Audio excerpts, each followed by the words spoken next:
let's not waste any time with the intro. Go watch the previous fanfiction videos to get all the details. So, a month later, Wu looked on in person as the scientists created different frequencies of sounds to see which would make the Indoraptors attack a goat. The goat was in a separate cage with its neck tied to a stake in the ground to prevent it from moving out of the laser's aim. The Indoraptor roared and hissed louder every time they experimented with different frequencies. Finally, Wu stepped in and made an estimate of what he thought the frequency would be to activate the Indoraptor's attack on the goat. He stepped away from the machine, making the sounds, and let the scientist resume her experiment. She nervously flipped the switches to make the sounds. Wu saw her biting her lip very hard, because if this was the frequency that made the Indoraptor attack, the experiment would be concluded. She activated the sound, and Wu saw something in the Indoraptor's eye. The slit pupil grew smaller. The Indoraptor made a mighty roar and lunged violently at the cage bar, desperately trying to reach for the goat. The goat desperately tried to move away from the Indoraptor, only to be caught in a corner of its little cage. Wu observed the Indoraptor for several minutes as it violently bit and clawed at the cage, desperate to kill the goat. It almost took 15 minutes for the Indoraptor to calm down and tried to ignore the goat. Even calmed, it gave a glare to the goat that could only be described as looking into the eyes of death itself. Wu smiled and said calmly, "Success." Wu told the scientists, "Give him his reward." The scientist nodded in both excitement and nervousness. She went over and untied the goat and took a deep breath. She pushed the cage slightly forward. She quickly opened the door of the cage, where the goat darted out. As the goat tried to make a quick turn away from the cage, the Indoraptor's arm quickly reached out of the cage and grabbed the goat, pinning it to the floor. The Indoraptor slowly dragged the goat into the cage to devour it. Once the Indoraptor pulled the goat into its cage, it released it. The goat tried to get out, but the Indoraptor charged the goat. He pinned the goat down to the floor with his massive claws, looking down menacingly at the goat. With one swift motion, the Indoraptor bit down onto the goat's head and snapped its neck. Wu looked up from its...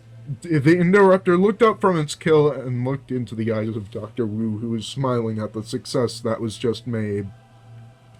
The Indoraptor growled at Dr. Wu before it gorged itself on the goat carcass, devouring every part of the animal. The other Indoraptor tried to take a bite of the goat, but was only met with the intimidating roar of the Indoraptor, who resumed eating the carcass. Blood started to splatter everywhere in the cage. Dr. Wu walked away from the cage and towards the group of scientists. Told them, "Ladies and gentlemen, we have made a brilliant scientific achievement. Though this is exciting, we are not done yet. I will inform Eli Mills of our recent progress immediately. I just wanted to congratulate everyone on this progress. Now get back to work."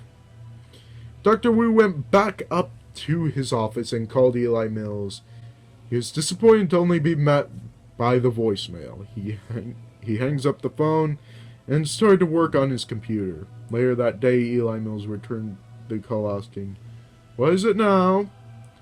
Wu responds, "We have made a lot of progress on the targeting system and in fact have figured out how to make it attack a selected target." Wu replied, "Very good, Wu. Is there anything else you would like to inform me about?" Wu responded, "Yes. I've noticed that one of the Indoraptors is suffering from multiple genetic defects and might not be able to live much longer." Healer replied, "Kill it then. We can make another." "Oh, better yet! Use that targeting system on it. I want to see what happens when it attacks another dinosaur." Dr. Wu gasped and said, "You want me to kill my creation like a lamb to the slaughter?" Eli responded, "Yes, exactly. I know you don't like it when one of your creations die, but this one will die anyway. Might as well end it with a bang and see if the device works on dinosaurs. When you do this, can it be on a Wednesday afternoon? That's the only time I'm free, and I really want to watch this. Wu sighed and said yes. We shall meet on Wednesday afternoon. Eli cheerfully replied, Brilliant! See you on Wednesday afternoon. Eli hangs up the phone. Wu drops his phone with a defeated expression on his face. He turns to his desk and slams his fist on it, screaming angrily, Damn it! Wu was furious about this decision, but he had no control over it, for Mill's logic was sound enough, and his orders were to be followed loyally. The day had arrived, and Wu had been dreading it. The device has been upgraded to be smaller and mounted on a gun to allow for a better aim for the user. Dr. Wu got a call from Eli saying, Okay, get them ready and meet me at the front of the elevator. Dr. Wu ended the call and followed Eli's directions. Eli came out of the elevator with a big smile on his face. He shook Dr. Wu's hand, telling him how great this discovery is, Eli, and Wu walked over to the cage that housed the Indoraptors. Eli asked Wu, So, which one is the one that needs to be put out of its misery? Wu pointed at the white Indoraptor, saying, That one. Eli nodded, keeping the bright smile on his face. One of the scientists came forward with the modified device on top of a gun. The man looked at Wu, waiting for permission to target the white Indoraptor. Wu nodded at the man who aimed the gun at the white Indoraptor. He activated the laser, and the white Indoraptor looked at it on its hand as it slowly moved up to its shoulder. The black Indoraptor had its eyes locked on the white bat the entire time, waiting for the command to kill. The man looked back at Wu again, waiting for the confirmation to activate the sound trigger. Again, Dr. Wu nodded its head, and the man pressed the red button on the side of the gun that emitted a high-pitched screech. The Indoraptor's slit pupils shrank to a tiny line. It lunged at the white Indoraptor with its claws outstretched. The white Indoraptor looked confused as the black Indoraptor pinned her down and bit into her neck. Wu watched as the white Indoraptor frantically tried to bite and claw at the black Indoraptor to get him off of her.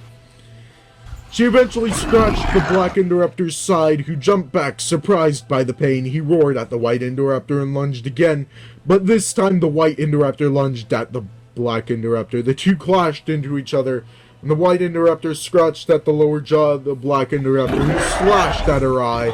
Stunned, both Indoraptors separated and fell onto their forelegs. The black Indoraptor quickly recovered and lunged at the white Indoraptor again. Again, he pinned her and began to violently bite at her neck. He finally got firm over the neck of the white Indoraptor. Within a minute, the white Indoraptor fell limp. The black Indoraptor let go of her neck and stood on its hind legs to give a victorious roar when the white Indoraptor lunged up and bit onto the black Indoraptor's throat. She pulled down the other Indoraptor, preparing to dig her sickle claw into the side of the Indoraptor. As she rolled on top of him, the black Indoraptor used his sickle claw to stab into the stomach of the white Indoraptor. She shrieked in pain, and the black Indoraptor lunged forward, grabbing a hold of her neck again. He rolled over on top of the white Indoraptor, this time aggressively tugging and digging his sharp teeth into the white Indoraptor's neck. He used his sickle claw to penetrate the skin of the neck and slit the throat of the other Indoraptor.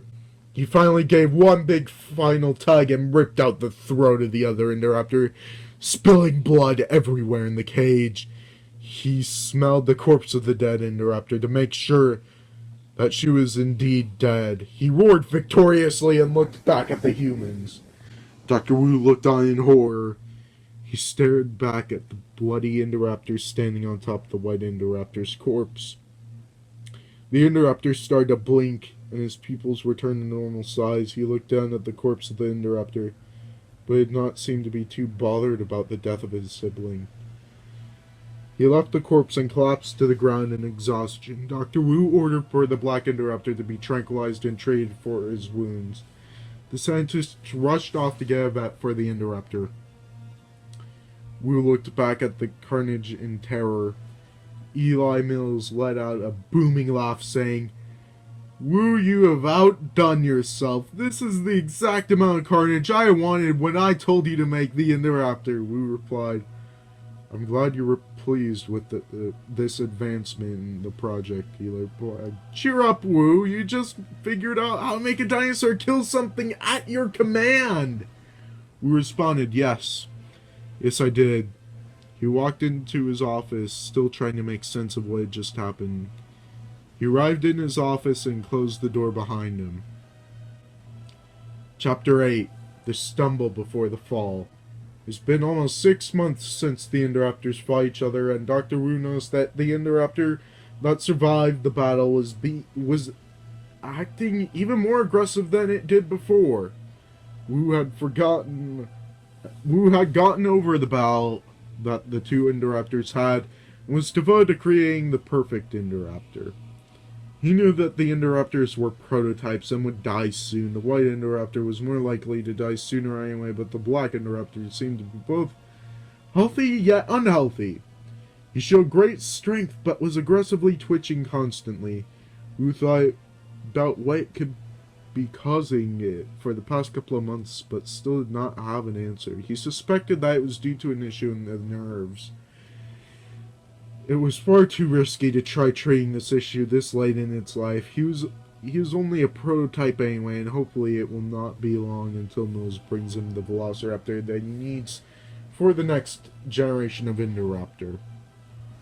Wu started to look through some of the security camera footage of the Indominus Rex. Once again, she was walking around the enclosure looking for weaknesses. Once again, she was unsuccessful. Wu has not been paying too much attention to the Indominus, for it was just a stepping stool for the Indoraptor.